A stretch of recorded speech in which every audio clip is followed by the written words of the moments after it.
Dear friends, first of all, I would like to thank you for being here and thank you for having us here.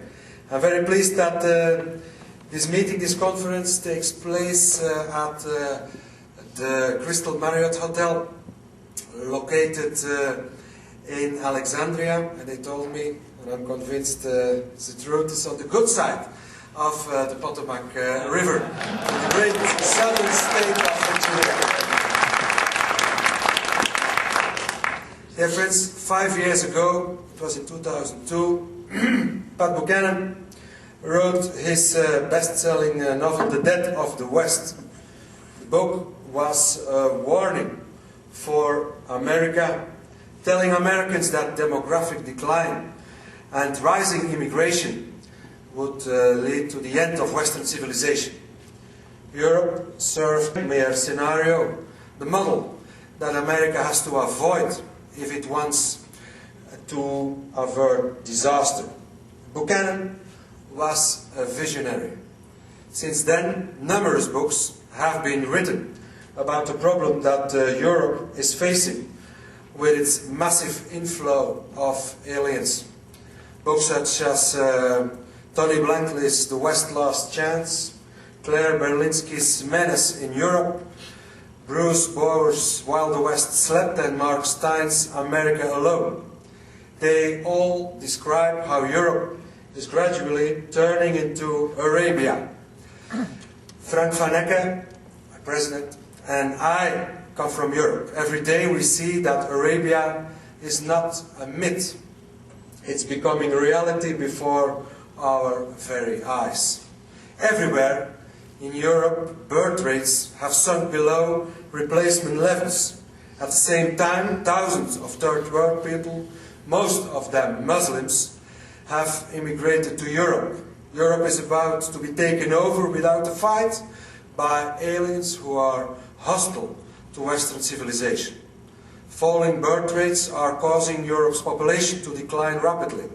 By contrast, the number of Muslims is increasing rapidly due to immigration and high birth rates.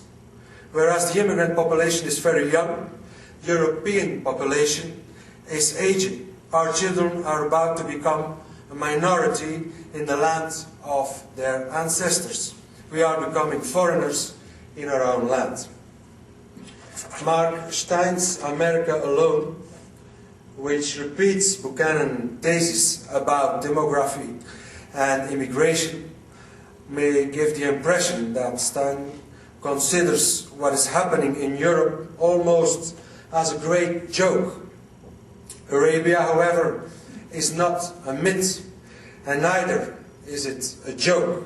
For us who live in Europe, it is not funny. I am from Flanders, Flanders in the heartland of Western Europe. Mark Stein's mother is from Flanders too. His grandparents lived in Sint-Niklaas, a town about 30 kilometers to the west of Antwerp, where I live. Stein has been there. He knows how bad the situation is compared to 2 or 3 decades ago. But Stein lives in America. He can afford to be a happy warrior. We are not happy warriors. We are fighting for survival and for the survival of our children. We are living on a dying continent, but we are not dead yet. I represent the party, I represent the Vlaams Belang, that is fighting back. We are fighting for our homes. We are the vanguard. We are in the front line. Antwerp is where the battle is being fought. And so is Rotterdam, so is Paris, so is London, so is Munich, Copenhagen, Rome and Madrid, and all the other European cities. Therefore, on the 6th of April 2004, the Council of Europe presented a report revealing that the average fertility rate among Europeans is 1.5 children. As you know, to maintain the population level, a fertility rate of at least 2.1 children per woman is needed. In 2003, the European population still grew with 0.22%. This limited growth, however, is to be attributed chiefly to the 2 million non-Western immigrants who came to Europe in that year alone. Yes,